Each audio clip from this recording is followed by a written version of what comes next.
Vous entendez ce bruit? C'est une alerte Satouf de niveau 2. Ça signifie qu'un bouquin de Riyad Satouf est annoncé et que sa couverture vient de leaker. Je crois que j'aurais jamais autant fait une vidéo à chaud, mais là il y a urgence. Donc je vais résumer très rapidement qui est Riyad Satouf et qu'est-ce que l'arabe du futur, et ensuite on attaque.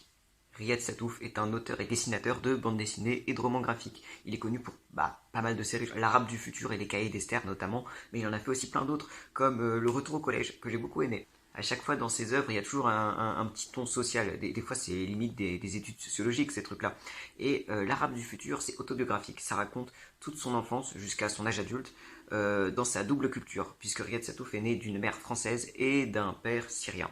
Donc l'arabe du futur, on suit sa vie, on suit son enfance, où il essaye un peu de jongler avec ses deux identités. Et surtout avec son père. Oui, parce que la double identité, c'est très bien, mais l'arabe du futur, l'autre sujet très important, c'est l'image du père. L'image du père qui a l'air sympa au début, tu sais, quand Riyad il a 4 ans, il a une image, oh papa, tu sais, c'est un peu Dieu le père, tu sais, Dieu le père. Comme tous les enfants, il idolâtre un peu son papa au début, et puis petit à petit qu'il grandit et qu'on avance dans les tomes, on se rend compte que le père, il est pas juste un petit peu bizarre, non, il est clairement dérangé, clairement extrémiste, clairement dangereux. Clairement cinglé, j'aime pas utiliser ce terme-là, mais clairement cinglé. On va en parler un petit peu. Satouf a dit que l'arabe du futur ce serait en 6 tomes. Le sixième et dernier, du coup, va sortir le 1er décembre. Et le week-end dernier, Riyad a leaké la couverture. Et il faut savoir que les couvertures de l'arabe du futur, ça donne toujours 10 000 infos sur ce qui va se passer.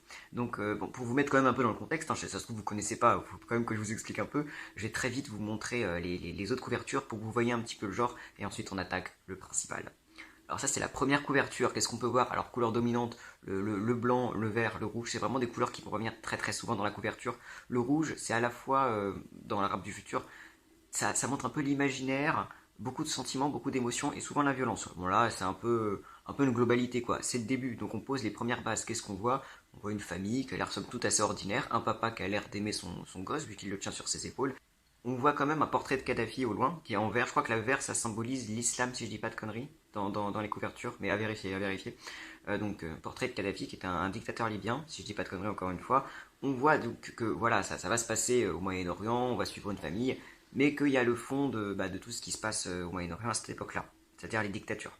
Deuxième tome, alors là, beaucoup de blanc, beaucoup de couleurs blanches, peut-être parce que là on va plus se poser, parce qu'on va suivre Riyad pendant juste une année, plutôt que 4 ou 5 années, donc peut-être plus poser. Il est en uniforme d'écolier parce qu'on va surtout se concentrer sur sa vie à l'école, une école syrienne, une école de village surtout, c'est très important, c'est pas une école, non, une école de village, donc c'est un peu différent.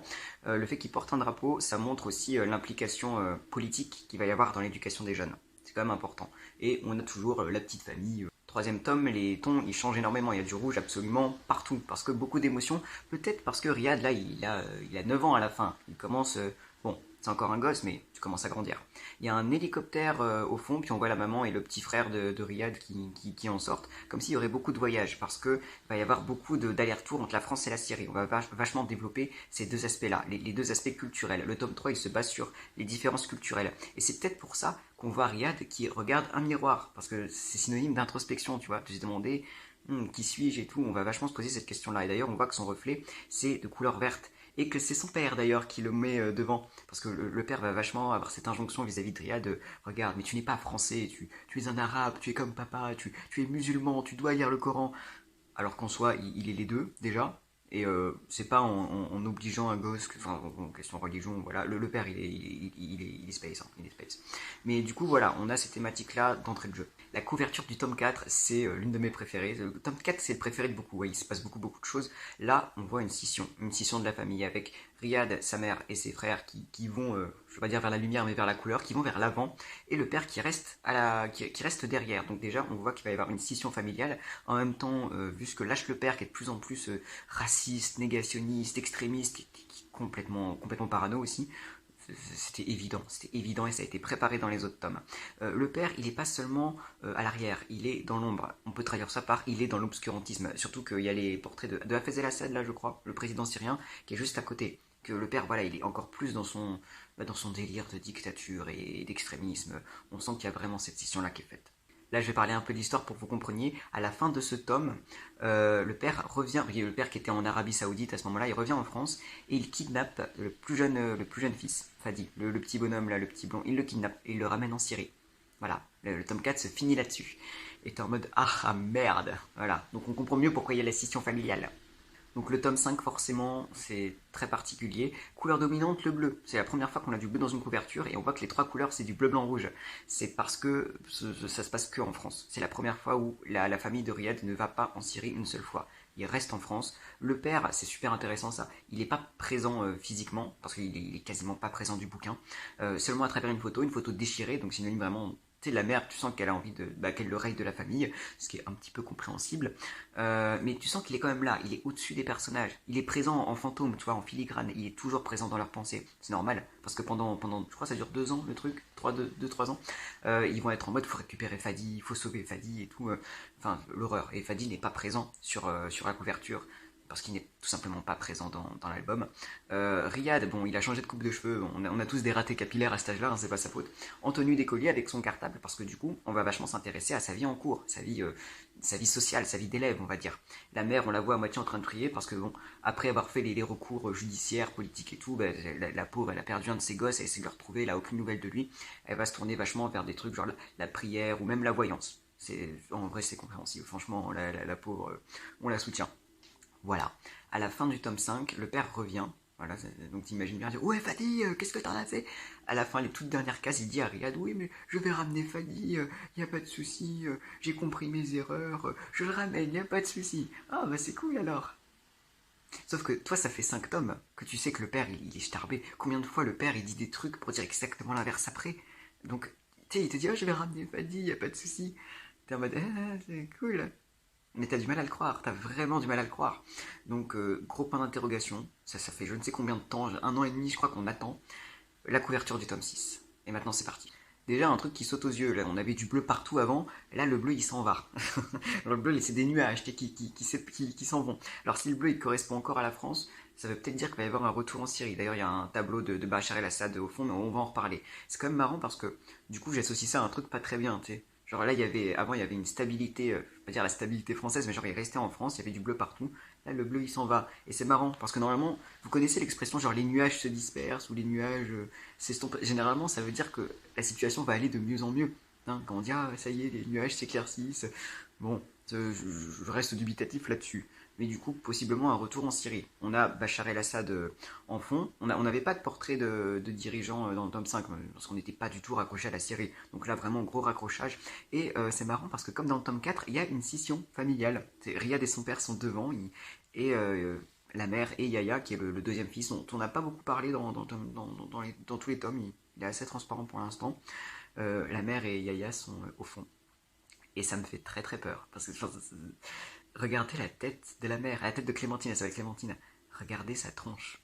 C'est la première fois dans la couverture qu'il y a un personnage qui ne sourit pas. C'est la première fois, littéralement. Regardez sa tronche. Et on va me faire croire que Fadi va être récupéré, mais ça n'annonce absolument rien de bon. Enfin, déjà, Fadi n'est pas présent sur la couverture. Donc peut-être qu'ils vont le récupérer, je sais pas, mais en tout cas, ça se fera certainement pas au début. Donc quoi que le père ait dit, oui, mais je vais le ramener, je sais pas, mais clairement pas au début, hein, il va bien prendre son temps. Et regardez, mais j'insiste, hein, regardez la mère, regardez la façon dont elle monte ses mains, dont elle regarde ses mains. Enfin, moi, ça me fait penser vraiment, genre, les mains vides, genre le fait qu'elle n'ait pas Fadi avec lui. Donc le fait qu'il va encore y avoir un manque de Fadi. Il va y avoir un problème avec Fadi. Gros point d'interrogation. Et même l'expression, hein, le premier personnage qui sourit pas. Déjà qu'elle n'était pas au mieux de sa forme dans l'autre tome, ce qui est compréhensible. Hein. Là, je m'inquiète vraiment pour elle. D'autant que c'est autobiographique, donc t'as toujours un peu ce pincement au cœur, quoi. C'est-à-dire que le vrai Fadi Satouf, ben, il lui est probablement arrivé ça, tu vois. Puis d'ailleurs, pour bien faire un raccord avec le tome 4, la mère et Yaya, ils sont dans l'ombre. Ils sont dans une espèce de noir étrange, donc ce qui me fait encore plus flipper là-dessus. Le noir qui prend quand même une grosse place. Hein. Regardez Bachar el-Assad, je savais pas qui c'était. C'est un commentaire Insta qui dit ah, Bachar el-Assad. Donc pourquoi pas, donc c'est le fils d'Hafez el-Assad, si j'ai bien compris. Je sais pas trop ce qu'il y a sur lui, je sais pas si c'est des impacts de balles ou des jets de pierre. Mais dans tous les cas, c'est pas très, pas très très positif, quoi. Mais en même temps, le tome 6, il va s'étendre de 97 à 2011, je crois, il va brasser une énorme période. Donc ouais, entre 97 et 2011, la situation au Moyen-Orient, disons que ça ne se tasse pas vraiment. Donc voilà, s'il y a vraiment un retour en Syrie, ils vont peut-être être beaucoup plus pris par les événements. C'est peut-être ça. Puis le portrait, il a l'air d'être sur une espèce de ruine à moitié. Enfin, c'est un peu chelou. Bon, ça annonce rien de bon. Ça annonce clairement rien de bon. On va passer à Riyad et son père. Déjà, regardez vers où il marche vers la falaise, voilà. J'ai mis un temps infini à m'en rendre compte. J'étais en mode, oh la mer, il est rouge, oh les nuages. Et j'ai mis un temps infini à voir la falaise. Pourtant, une de mes meilleures potes qui se reconnaîtra peut-être, je lui ai montré la couverture, c'est la première chose qu'elle m'a dit. Elle m'a dit, non mais il marche vers une falaise là. Horrible, horrible. Vous imaginez? On sait pas ce qui va se passer, la couverture. Il y a une falaise. Il marche vers la falaise. C'est horrible. Et puis, si on veut être un peu plus tatillon, c'est le père qui entraîne Riyad vers la falaise. Hein, en lui mettant son bras et tout. Puis regardez ce qu'il regarde. Enfin, je sais pas ce qu'il regarde, mais tu sais, il lui montre un point au loin. Alors, soit ça veut dire que il ne voit pas, enfin, clairement, il ne voit pas là où ils vont, les deux. Genre, oh, regarde, ah oui, ah, ah. Soit, si on peut être encore plus malsain, soit le père détourne l'attention de Riyad volontairement pour pas qu'il ne voit le vide. Oui, non, mais c'est pervers, mais le père est pervers. Hein. Le père, c'est un fou. C'est un fou. Un élément quand même un peu intéressant, cette fois Riyad il a plus son sac, il a un carnet de dessin, parce que Riyad forcément il va devenir dessinateur, ça on le sait, tu vois. Mais là ça veut dire que ça va prendre peut-être plus de place. Parce qu'en même temps, si ça dure jusqu'à 2011, c'est qu'on va le voir faire ses débuts. Après les lycées, Riyad Sattou, je crois qu'il est allé au Gobelin, à l'école des Gobelins à Paris. Puis ensuite, il a été repéré, il va faire des dessins et tout. Enfin, il va commencer sa vie, quoi. Donc, c'est cool. Ça veut dire qu'on va vraiment avoir cette partie-là du personnage qui va être un peu développée. C'est sympa. Et j'ai hâte de voir, du coup, ce que le père va en penser. Parce que le père, il est en mode dessinateur, c'est pas bien, c'est les pétés qui font ça. Toi, tu seras docteur. Un peu chelou, quoi. Là, il a l'air un peu quand même de l'accompagner et tout. Il marche un peu vers l'avant, peut-être vers l'avenir, tu vois. Mais le père, zéro confiance, hein, de toute façon. Mais du coup, on peut se dire, ça va peut-être être intéressant, va peut-être y avoir un lien. Enfin, comment ça va se passer, le côté dessinateur entre le fils et le père. Et d'ailleurs, le fils et le père, regardez le dessin, regardez à quel point ils sont dessinés de la même façon. La même façon, la même gueule, la même expression, même les jambes, les pieds, c'est la même. Ils sont même en train de montrer du doigt la même. C'est pas un hasard, c'est clairement pas un hasard. Peut-être qu'on va s'adresser du coup, enfin, je veux dire s'intéresser à la ressemblance, tu sais, parce que Riyad, il se construit encore, il est jeune, je crois qu'il a 15-16 ans au début de ce tome. Il se construit à l'image du père, tu vois. Puis maintenant, enfin, c'est plus un gamin, tu sais, c'est un ado, c'est presque un jeune homme, ils sont quasiment la même taille, donc il va peut-être y avoir encore plus, je vais pas dire un rapprochement, hein, j'espère pas, mais ce questionnement-là, ce questionnement-là. Bon, alors avec tous ces éléments, qu'est-ce qu'on peut déduire de ce qui va se passer? Un retour en Syrie, je pense que c'est quasiment certain. C'est un retour en Syrie. Alors, peut-être pas forcément longtemps, mais tu sais, pendant les vacances ou pendant quelques semaines, tu sais, peut-être pour aller chercher Fadi ou peut-être pour peut-être y avoir un chantage du père, je sais pas. Mais il y aura un retour en Syrie certain. Je pense que ça paraît évident. Alors, on va avoir un développement sûrement de la fibre artistique de Riyad, c'est quasiment certain aussi avec le paquet de dessins. Là, ça va être intéressant aussi parce que ça fait plusieurs tomes, tu sais, qu'il dit, ah, j'aime bien dessiner, je veux faire des études d'art. Là, il va rentrer dans le concret, donc c'est cool, ça veut dire qu'on va suivre ça aussi. Alors, concernant Fadi, Fadi n'est pas sur la couverture. Voilà, voilà. Donc, gros point d'interrogation par rapport à Fadi.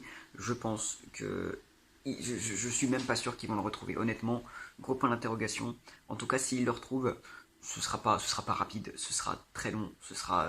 Puis même, ça expliquerait aussi pourquoi la période de ce tome-là, elle dure jusqu'en 2011. Genre, c'est énorme, c'est énorme. Les autres tomes, c'était max 4-5 ans, tu vois, à la période. Là, ça fait 14 ans, quoi. C'est limite toutes les autres périodes réunies. Est-ce que ça veut dire qu'ils vont le retrouver au bout de tant d'années? Je sais pas. Je sais vraiment pas.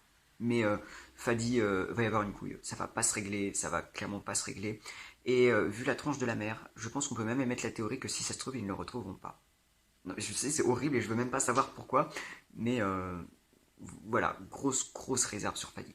D'ailleurs, une autre théorie qui me vient, qui n'a pas de rapport avec la couverture, plusieurs fois dans le tome 5, le père il lâche des trucs genre oui, Fadi il est avec sa mère, donc le père non, c'est moi sa mère, pourquoi tu dis ça? Puis juste après, mais je rigole, il arrête pas de faire ça, c'est super chelou, mais ça revient souvent. Cette idée de oh, il est avec sa mère. À un moment, la maman, elle va voir une voyante et la voyante, elle dit oui, je vois une femme qui protège Fadi. Enfin, beaucoup d'éléments. Riyad, il a pas mis ça dans son œuvre pour rien. Donc, ma théorie, je pense que le père s'est remarié, qu'il a pris une deuxième femme en Syrie et que c'est cette femme-là qui s'occupe de Fadi. Voilà, ma théorie, c'est ça, c'est qu'il y a une belle-mère dans l'histoire, une belle-mère syrienne. Je pense qu'il y a eu pas mal d'indices. Voilà, ça je suis pratiquement sûr de ça. J'ai pas y mettre ma main à couper, mais pas loin, pas loin. Je pense que c'est quasiment sûr. Il va y avoir un retour du père aussi, mais plus présent, parce qu'il était quand même absent quasiment du dernier tome. Là, il est de retour, on n'en a pas parlé. Le père est de retour dans la couverture, il a quand même une part active, hein, il est au premier plan, il prend Riyad, il le suit. C'est un peu étrange parce que les parents, ils peuvent plus biffer, ils ont divorcé, mais il va y avoir un retour net du père. Comment? Je ne sais pas. C'est d'autant plus pour ça, je pense qu'il va y avoir un délire avec la Syrie ou quoi, où il va y avoir une magouille, va y avoir de la magouille avec le père. De toute façon, c'est évident, c'est évident. Et le point le plus noir du truc, en plus de Fadi, le précipice. Le précipice. Symboliquement, là, le père, il entraîne sa famille vers la mort. C'est horrible, hein, mais symboliquement, c'est ce qui se passe. C'est ce que je vois. Donc, je ne sais pas du tout comment l'interpréter. Il va y avoir un drame. Il va y avoir clairement un drame. J'espère que ça ne concernera pas la mère, parce que la mère a l'air quand même très très fragile, donc ça me fait très peur aussi. Mais il va y avoir un drame, et peut-être un suicide. Pourquoi pas? Ils sont quand même en train de marcher vers un précipice, hein, avec le sourire quasiment. Peut-être, et j'y pense depuis un certain temps, un suicide du père. Alors vous allez me dire, mais enfin, dans la religion musulmane et toutes les religions généralement, le suicide c'est pas bien. Oui, enfin dans la religion musulmane, je pense que c'est pas bien non plus de kidnapper son gamin. Et même, tu sais, c'est les trucs qu'on voit aux infos. Des fois, tu sais, des gens complètement, qui ont fait tellement de conneries puis qui se tirent une balle pour pas affronter leur responsabilité ou des conneries comme ça. Ça m'étonnerait pas. Ça m'étonnerait, je sais pas non plus, mais il va y avoir un drame, c'est quasiment certain. Et je pencherai sur un décès. Un suicide, ou peut-être un meurtre, hein, on va savoir. Puisqu'il entraîne Riyad, je sais pas. Ou une tentative, je sais pas. Il va y avoir un truc, et je parierai sur une mort. Je parierai sur une mort. En tout cas, les problèmes sont pas finis. Mais il va bien falloir que ça se conclue, parce que ce sera le dernier tome. Voilà, c'est tout ce qu'on a à se mettre sous les dents. Et il sort en 1er décembre, donc je vais chialer pendant 2 mois. Je vais être en mode, ah, mais comment ça se passe? Qu'est-ce qui va se passer? Voilà.